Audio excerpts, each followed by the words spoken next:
Howdy folks, and welcome back to this absolute doozy of a video. Today, we are going to be getting the Platinum Trophy for Assassin's Creed Valhalla.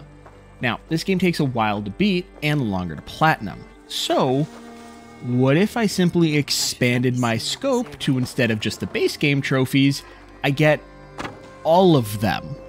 This bumps the trophy list from around 51, actually exactly 51, to 93. And that 100 hours average time needed to beat the game, well, or to get the platinum, it's a lot more. So to get the platinum, you only need to complete the base game trophies, of which there are 51 counting the platinum. This leaves an extra 42. So this video is going to be structured or edited just a little bit differently.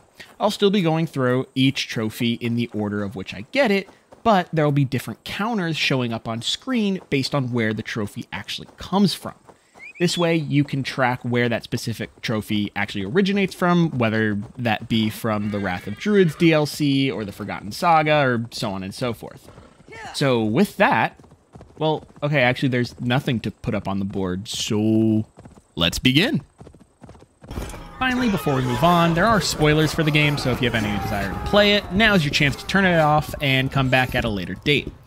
So the game starts off pretty strong, with nearly our whole village being slaughtered by an asshole known as Kjotve the Cruel. As per his name, he then sets the entire village ablaze, and we, as a child, make our escape with our soon-to-be adopted brother Sigurd.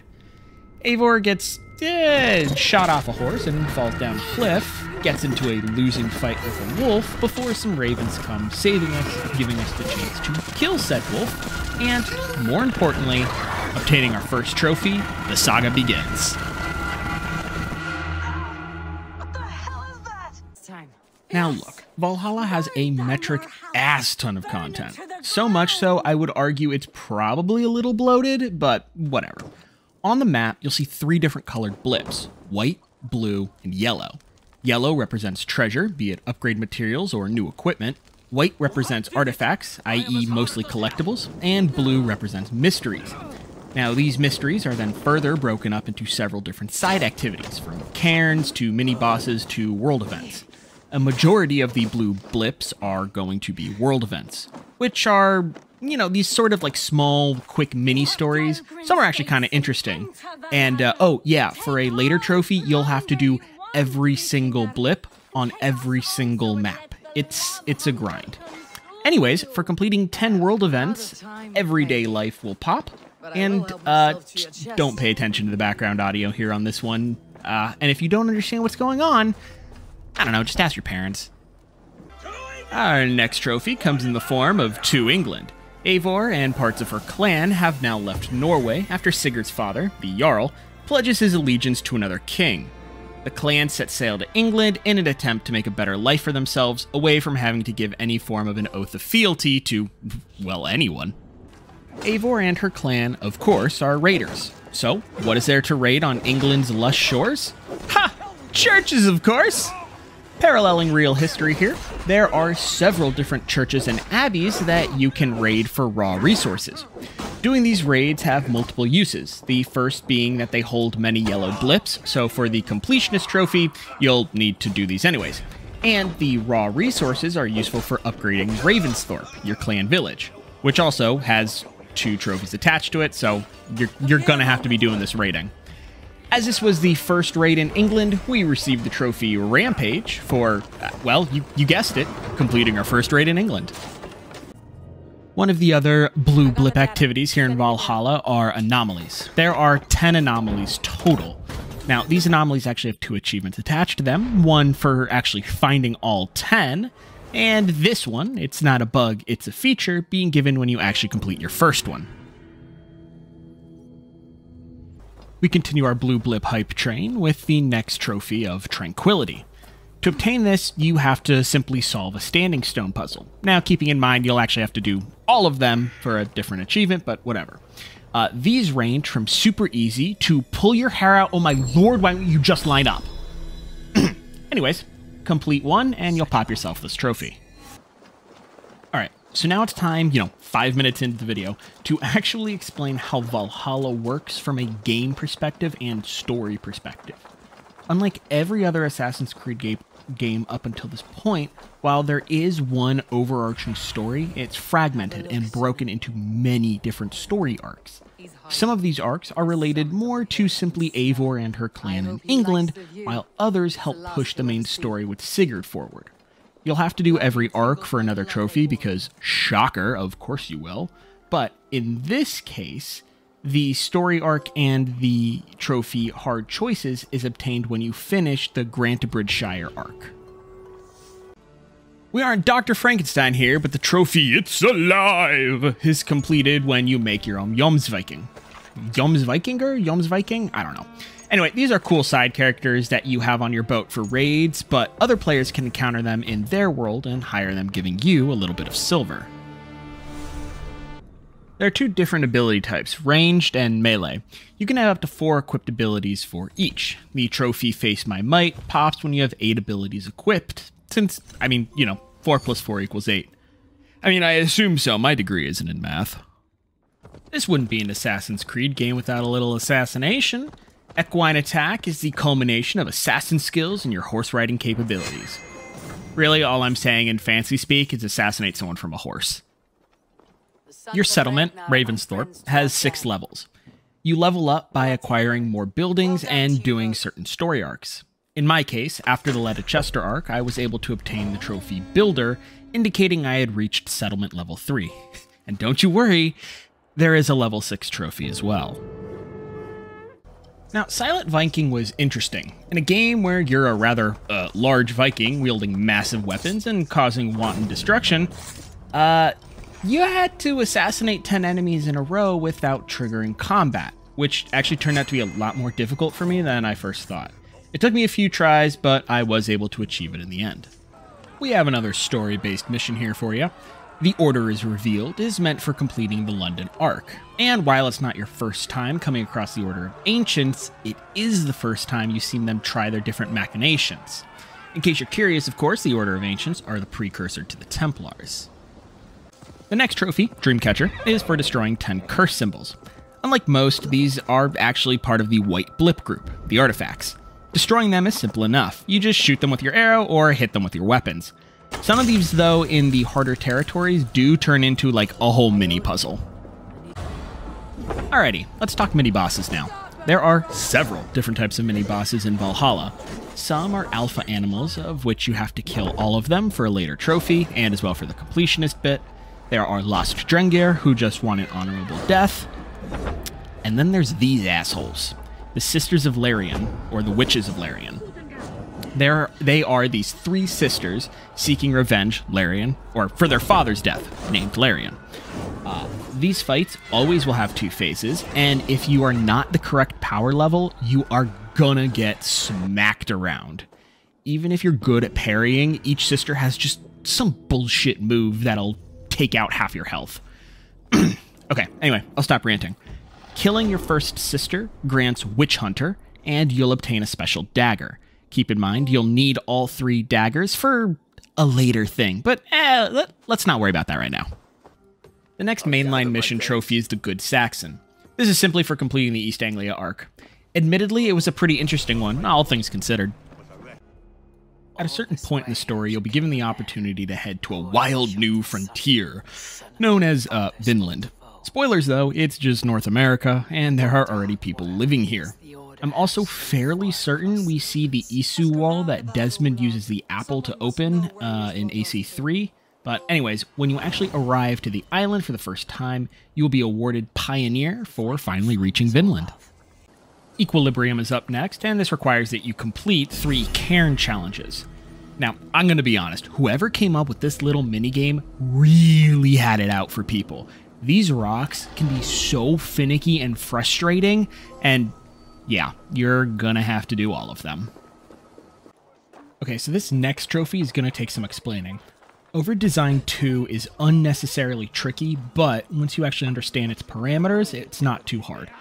You're required to, while on fire, fight and kill 3 hard, difficult soldiers without breaking their shield.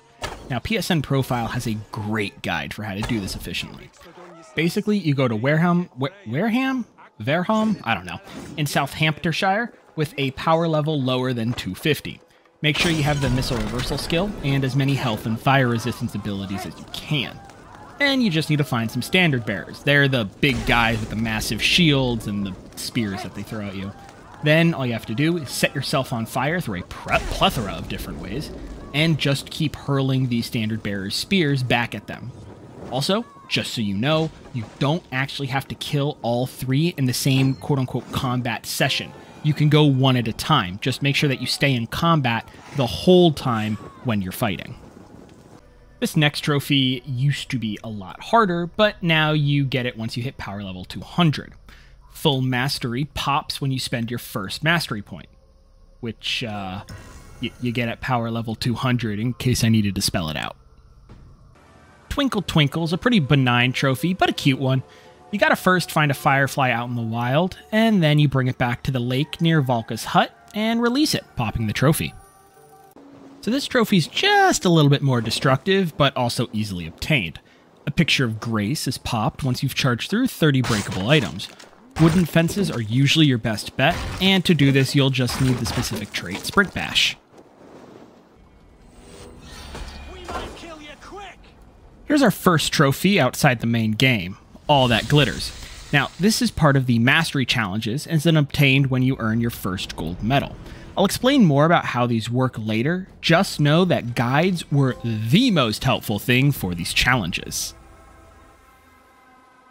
Back on the main game, Ultimate Refinement requires you to upgrade one piece of gear all the way to its gold tier, and then max out its upgrade blips. Thankfully, this is only on one piece of armor and not the whole set. That would be expensive. An admittedly useless game mechanic is the whole concealment thing with your hood, but to obtain not the Norse you're looking for, you do need to at least first have your hood up, then hide in a group of monks and pass by a guard undetected. My recommendation is doing this at Canterbury in Kent. The mainline story starts to heat up with Sigurd having been captured a while back, and when we were just so close to finding him, nothing. Take My Hand is awarded once you complete this portion of the story, also known as the Kent arc. Another easy trophy coming at ya, We're in the End Game Now, is awarded when you reach power level 280. Now, just for a frame of reference of how easy this is, originally the power level cap was 400 and then was boosted again to 537. 280 is nothing. This next trophy, The Enemy of My Enemy, was a really fun story arc. It continues to deal with the Order of Ancients, but this time in the Christian heartland of England, Winchester. So anyway, after creating a few widows here, the trophy will pop, and we're one step closer to true 100% completion. Alright, so I admit I had to look this one up. Flying Eivor requires you to be tossed 30 meters by a destroyer or housecarl. Basically, it's just one of the big chunky dudes. I'd been trying and trying, but could not get it to happen. I didn't actually realize falling down counted. I thought the distance had to be horizontal. So, that's how we got it done. Alright, so remember those Sisters of Larian and how there are 3 of them and you need to get all 3 daggers? Well, outside of killing all 3 of them as part of the completion trophy, you then have to go to this specific statue of Larian and basically stab it in the back with the 3 specified notches. After doing so, you'll go down into the newly opened chamber, and on a chair, you'll find a helmet. Pick it up, and you'll receive the trophy Godly Reward for finding Thor's helmet. This is something that will be useful later. Now we come to another non-base game trophy. This is part of the free update that brought Tombs of the Fallen. The quest starts out with you at Ravensthorpe noticing that animals are going all weird and wonky. You find a pillar of light in the sky and head down into the mountain to solve an incredibly easy puzzle, and you come into, well, this room right here that has a wall of England pointing out different locations on the map. These are, of course, the other tombs which you'll need to find and complete. For now, though, Splunker is achieved when you complete this first tomb. Back to a base game's story mission trophy, Calling in a Favor is awarded for completing the Sussex arc, and reuniting Eivor with a more, let's say, downcast Sigurd. Now, I apologize, you're seeing B-roll footage not of Asgard, but instead enjoy this fight with an old man in a shield. So in Valhalla, there are 3 story arcs that'll have you travel to Asgard and Jotunheim, the home of the giants. What I find interesting, and while I could have looked it up, I just haven't, the player, you, are playing as Odin during these segments. That much is abundantly clear. Even though it is Eivor's body, you're really playing as Odin. So they don't call him Odin though, they call him Havi, or the Havi. If anybody actually knows why, please let me know. I'd be very curious as to why that name change, or the name difference. Anyways, when you actually finish all of those arcs, In the Footsteps of the Gods will pop, and actually we're pretty close to the end of the story here. I can't remember when it was added, but at some point a roguelike game mode was introduced to the game. Again, you play as Odin/Havi in Helheim attempting to find your son Baldur. I have mixed feelings about this game mode. Part of me really enjoyed it, and the other part of me just did not. Anyways, our first trophy for this section pops, called Returning to Your Roots. It says return to Odin's camp for the first time, but what they really mean is die for the first time. Staying in the Forgotten Saga, this next trophy, Pure of Heart, sucked. I may have also kinda sorta made it harder for myself than I needed it to be. Basically, you have to make it to the 3rd boss Nidhogg and kill him without having used an elk statue. An elk statue are these shrines you find along the way that heal you, so basically no healing. Except for the healing that you can get from the shopkeeper, that you'll run into, and any other powers you might have. You just can't use elk shrines. My recommendation is that you use the Dwarven Armor set to get this trophy, as it has perks that allow for healing. But as I said, I just made this unnecessarily difficult on myself. The Forgotten Saga continues with royal treatment. In Hell, with 1L's castle, you'll come across her Major Dormo, or I guess a type of servant. I definitely butchered that pronunciation. When you meet him for the first time, well, the trophy will pop. The question is, what have you brought me? Alright, so this is a fun one. Seahorse pops once you've swam on your horse for a total of 3 kilometers, which is around 1.86 miles, 9,842 feet, or 352,567 9mm pistol rounds for my fellow Americans. Alright, stupid joke over. Let's move on. Without trying to spoil the entirety of the game, we have now finished. Sort of. I'll explain. This was the last mission of the mainline story. We brought Sigurd back to reality, and he also decided to make us Jarl of Ravensthorpe, stating that we were just the better suited one for the task. Anyways, the trophy, as it was foretold, is technically granted to completing the Prophecy storyline. We still have the Order of Ancients to kill, England to pacify, and a bunch of other miscellaneous trophies, as well as all the DLC and content I haven't finished. So, strap in folks, we ain't done. More miscellaneous trophies, here we come. This next one, as anybody out there, requires you to light all the unlit torches on Hadrian's Wall. Now, fun fact, this is a real structure you can actually visit, though don't expect it to look very menacing. If I look up Hadrian's Wall on Google, this is what comes up. So, with that, anyways, light torches, get trophy. Oh man, this is one of my favorite trophies, Orlog Champion. To obtain this, you have to beat every Orlog player in the base game. In case you don't know how Orlog is played, it's a dice-based game where you can either roll attack, defense, or steal. The gold plates are used for tokens to use certain blessings, and those blessings are given to you based on the different god tokens you have. You obtain god tokens by just beating other Orlog players. I won't lie to you, I love games that add a secondary, well-thought-out minigame to their main game. Gwent comes to mind for Witcher 3, of course. I also won't lie, and that I would love to have a real-life version of Orlog that I could play, though maybe with normal dice and not one made of bone. But in any case, beat all the players, and you'll get your trophy. Another fun little side game is flighting. This is a game of words, wit, and rhyme, where you have to equal your opponent's cadence, rhyme, and meaning. It was, admittedly, challenging in the beginning for me, but I did get the hang of it pretty quickly. Slam Master is awarded once you've beaten every flighting challenge. Next on the docket is Master Hunter, which is obtained for finding and killing all alpha animal bosses.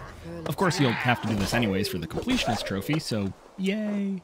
Admittedly though, this trophy took a second longer than I had hoped to pop, and it definitely worried me for a hot moment. Okay, so this next trophy is such a major spoiler that I'm actually not going to show anything of it, and instead just hear some B-roll footage until the actual trophy pops. So remember at the beginning of this video, the trophy, it's a bug, not a feature, or it's a feature, not a bug, whatever, one of the two. Well, when you find and finish all 10 of those data puzzles, you will get what is frankly a dope-ass cutscene. After you view that cutscene, the Hidden Truth trophy will pop. Our final mainline arc storyline mission trophy pops with England Subdued.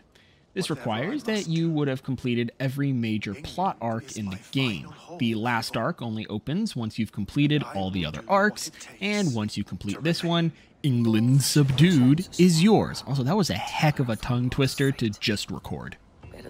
Next up, we have the Home Decor trophy, which is simply awarded for placing a decoration item in every location in Ravensthorpe. This isn't a difficult trophy, and there is a map on the internet if you want to know the specific locations, but pretty much just run around. You'll find them all. Next up is Archaeologist, and this is simply for collecting and returning all the Roman artifacts to Octavius in Ravensthorpe. As you can imagine, we're now very much in the cleanup phase of the main game trophies. This should complete my collection. And finally, this whirlwind sprint of trophies ends with the Home Sweet Home trophy for having Ravensthorpe reach level 6. This, of course, requires you upgrade every building and do every story arc that gives renown increase.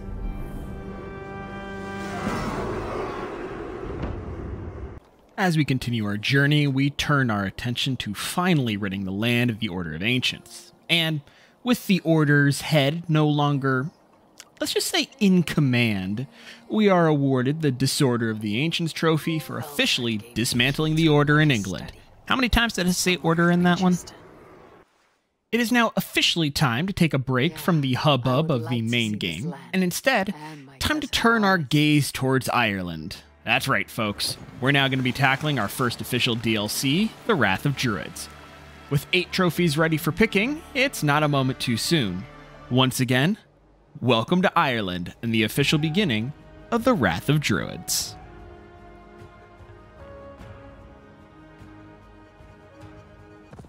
Now, much like how I do the main game stuff, I won't be going through every little portion of the game's story.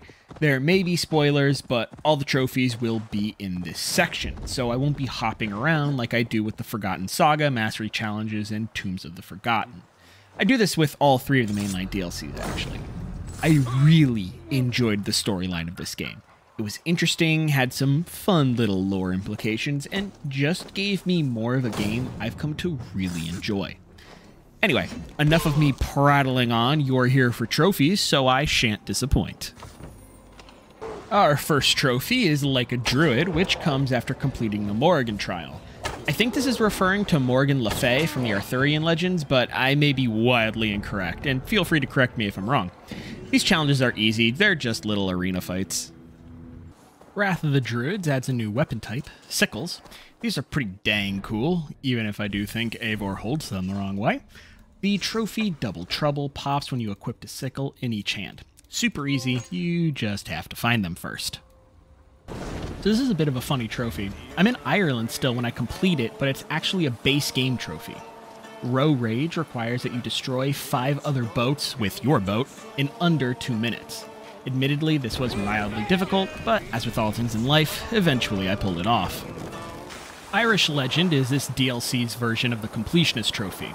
It requires that you've done every blip on the map and completed all the territories. There are 4 in total.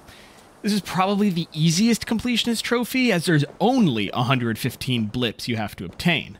That being the case, though, it was still a hell of a grind, but then again, all of Valhalla's a grind. This next trophy, Dawn of the Druids, is interesting and will take a little explanation. So, much like in the main game with the Order of Ancients, there is a secret underground group of druids that you have to root out and kill because, you know, why not? Each time you kill one, you get a piece of amber instead of, a medallion, and you need to obtain all these amber shards for the trophy. Now, the trophy does say that you have to actually turn in the shards. You don't. Second, in my case at least, the trophy pops during a story mission because I happen to have killed the last member on the list during said mission. Keep in mind your mileage on this may vary, so just a little FYI on that. One of the new mechanics added to this DLC are the trading posts. I believe there are 6 in total. Each post produces one of 4 different resources. These resources are then used in Dublin to trade for different gear, but also they rank up Dublin as a, kind of global trading port. Again, this is just another grind, but it's actually, I kind of like it. Ranking up to level 5 is also a later trophy, so keep that in mind. Now, the reason that I bring all this up now, though, is that to get a large amount of resources without having to wait for your trading posts to create them, is you can do these side missions known as Royal Decrees. The trophy Kingmaker is obtained when you complete 10 of these. Note that you don't actually have to complete the optional objectives for each one of these missions for them to count towards a completed total.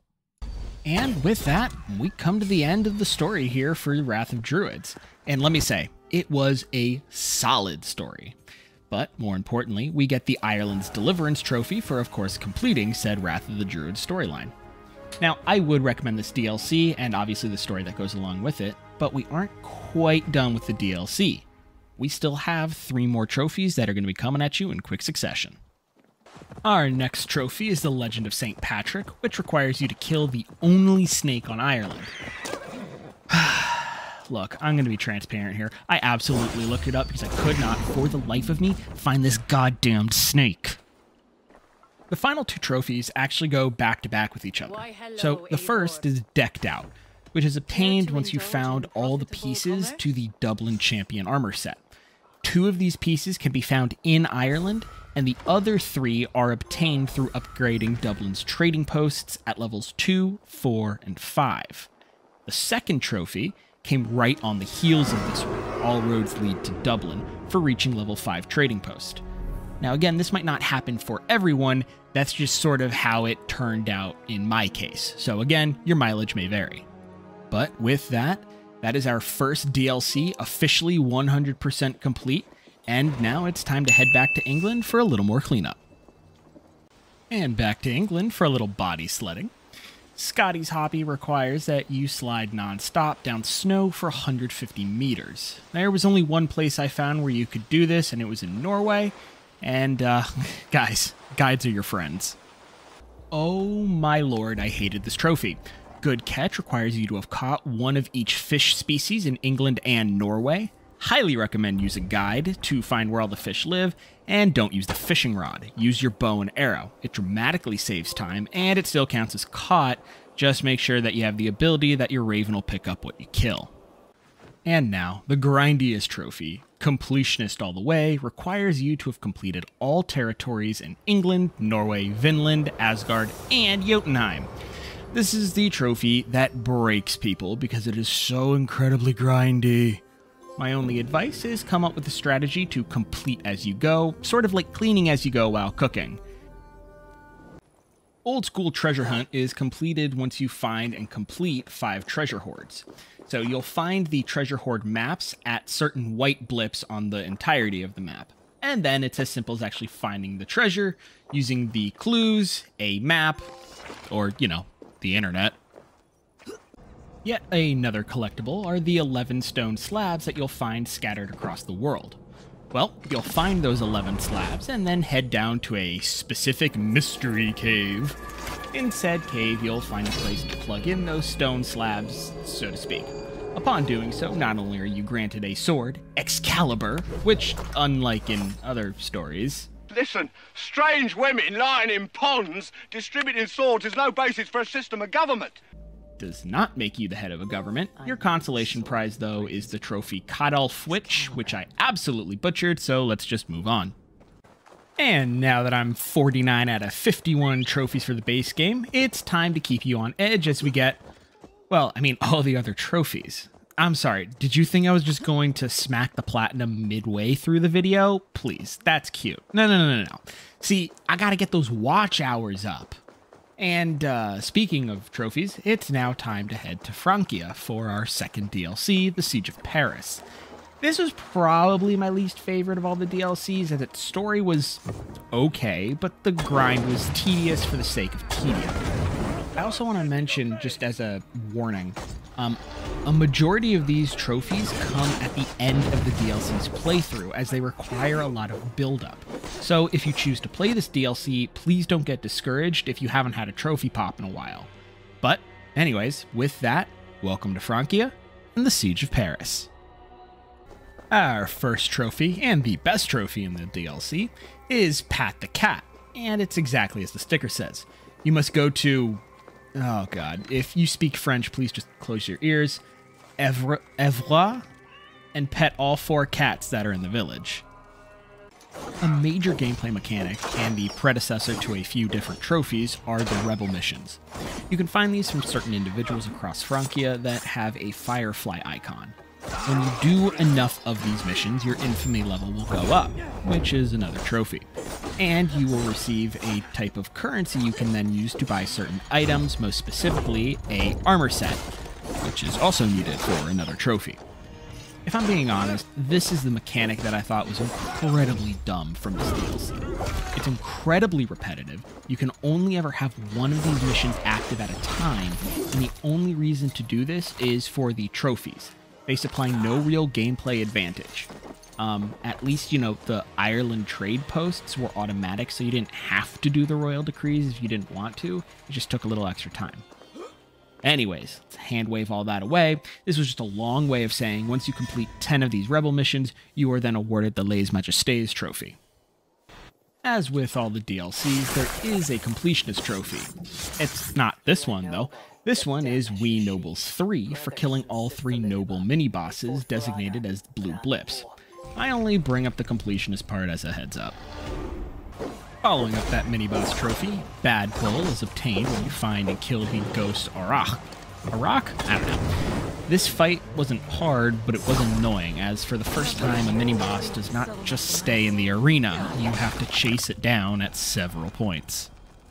One of the side missions in the DLC requires you to find 3 keys hidden throughout Francia so that you can unlock the door to the Hidden One's hideout in Francia.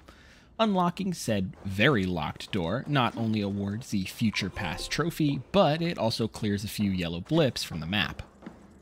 Remember those rebel missions that I really didn't like? Well, they level up your infamy level, with infamy level 4 being the highest level.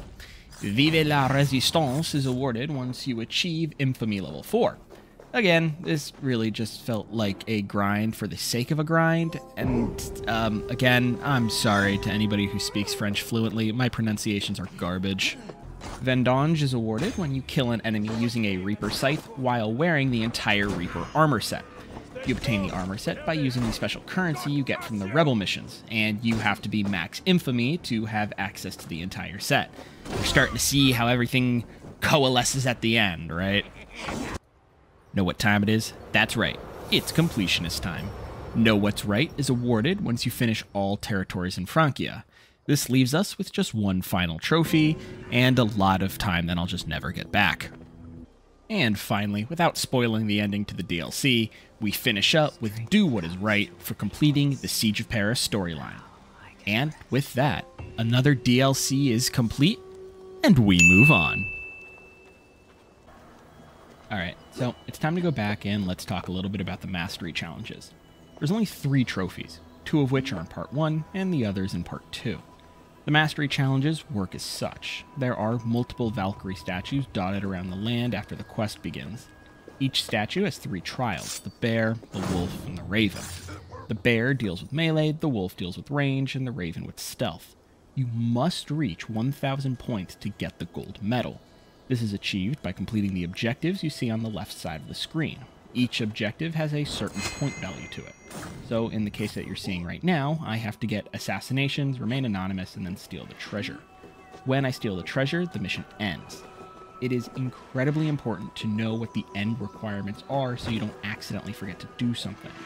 The assassinations require me to kill a certain amount of enemies and to get all the points. But sometimes, for example in the wolf trials, you'll only get points on a kill if it's a headshot kill, and it'll tell you in the far left. Anyways, in Part 1, after you obtain all the gold medals and all the trials, you will achieve a True Master. If you're stuck on a challenge, just look it up online. The guides are incredibly helpful, and there's just no reason to beat your head against a wall if you don't have to. Let's shift gears again to the Forgotten Saga. I know, I'm jumping around, I apologize, it's just sort of how I got the trophies in this order. Our next trophy, though, is the high kick, which simply requires you to use the kick of Tyr, kicking off 10 enemies from ledges. Now, admittedly, this trophy felt a little glitchy, as I know I kicked off more than 10, but in the end, it still popped. Our next trophy is the Queen's Fall, and all this requires you to do is beat Hell for the first time. I'll admit, this fight took me longer to understand than I wish, but once I understood what each attack did and used the dwarven armor that helped me heal, this was a pretty easy fight.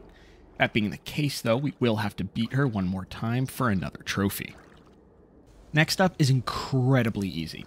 A favored customer simply requires that you buy all the favors from the dwarf merchant in Odin's camp at least once.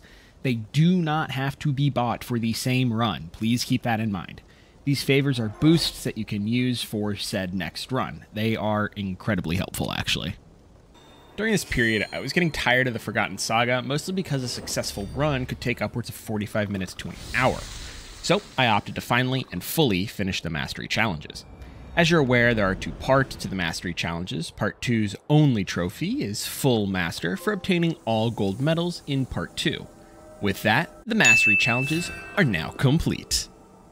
Back to Helheim and the Forgotten Saga. We have 3 trophies left. First up is Crossing Dökerland. It is awarded for completing all the different encounters in the Forgotten Saga.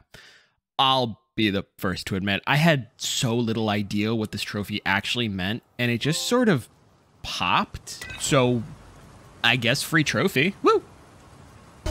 Okay, I won't lie to you guys. This is probably one of the trophies I am most proud of. Sacrificial Victory requires you to use the Draugr Toll outfit and beat Hell. The reason this could have been, in my opinion, a hell of a grind is because the outfit actively stifles healing. Obviously, it doesn't mean it's impossible, it's just very difficult, especially if you go into the fight already with low health.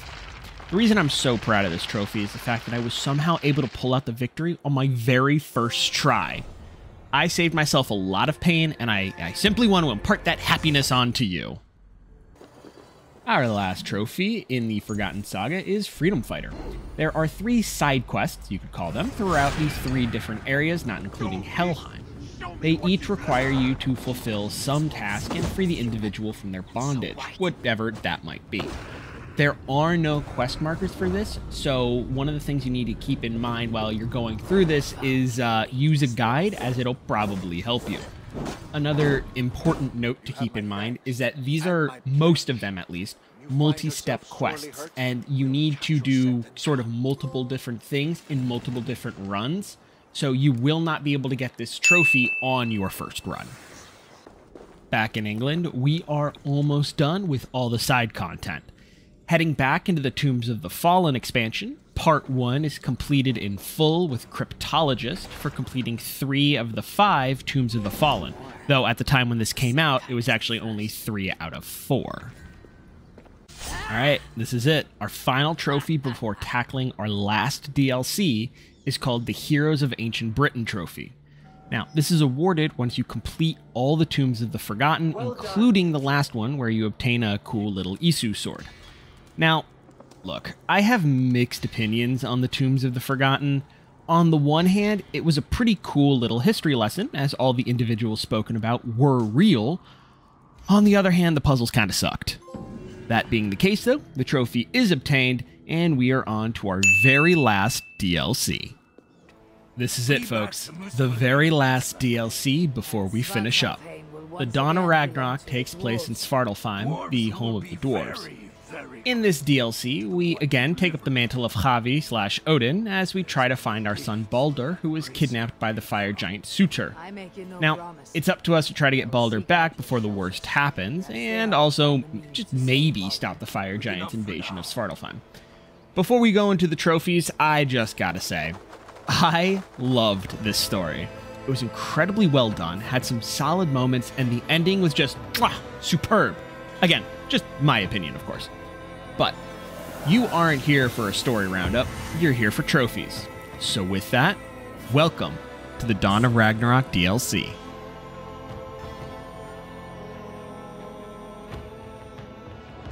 First on the docket is It's All in the Wrist. This is incredibly simple. All you gotta do is use an at-gear weapon and kill 30 enemies. 2 important notes though, animal kills don't count, and the killing blow has to come from the Atgeir itself.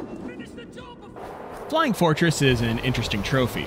Throughout the map, there are 9 of these large magma rocks suspended in the air. You obtain the trophy when you actually fly up to at least one of them, but note that you'll have to actually visit all 9 and loot their ember for a later trophy. The trophies in the Dawn of Ragnarok are admittedly a little eclectic. The next trophy is that of Expert Storyteller. This requires you to complete a sort of story challenge with the Valkyrie using at least 4 boasts. Here's how this works. So, throughout the world, there are 12 boasts that you find at certain white blip locations.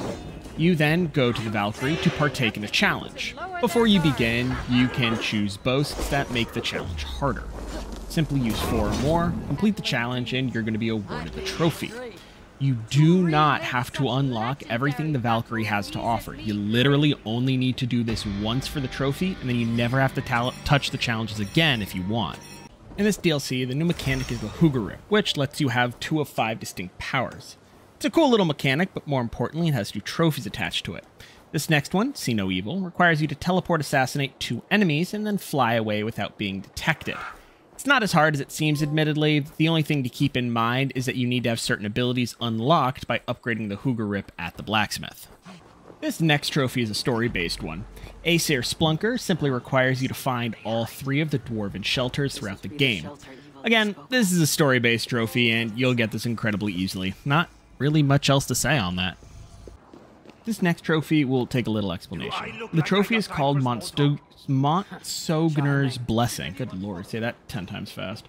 And it requires you to purify the curse on all 5 pieces of Hreidmir's armor. There are a few different steps needed, and they can be done in any order. So basically, first, to get the armor, you just have to find it in the Hoda shelter. All 5 pieces are on display, and all you need to do is pick them up. The next step is the more time-consuming one. You have to first find 5 of the Montsognar's Clarity runes, which are found at specific white blips on the map. Once you destroy all the totems, you'll then need to actually pick up the rune. It does not necessarily go straight into your inventory. Then, it's as simple as slotting the rune into the armor socket, and when you do, the piece of armor goes from cursed to blessed. Do this for all 5 pieces, and you'll receive your trophy. Our next trophy is Hugger Incarnate. This trophy simply requires that you upgrade your Huggerip completely. Now, what I didn't know at the time, and hope to impart upon you to save you some time, is that you also have to upgrade all 4 specializations, of which require the embers from the floating magma rocks. Not hard, just grindy.